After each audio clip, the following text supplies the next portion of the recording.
Magandang umaga mga kasolo. Ngayon pala ay araw ng linggo. Nagising ako dyan ng mga alas 8. Nagwalis-walis na ako.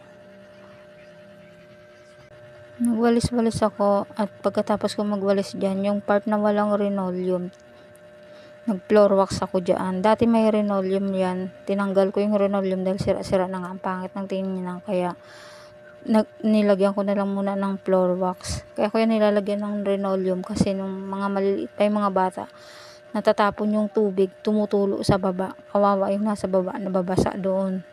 Kaya nilagyan ko noon ng linoleum. Ngayon, tinanggal ko na ulit at sirang-sira na yung linoleum. Wala naman akong pamalit. Kaya nag-floor wax na lang muna ako dyan.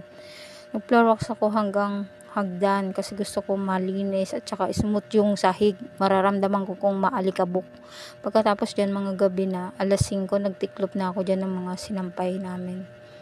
Ayan, maraming salamat sa panonood. Happy New Year!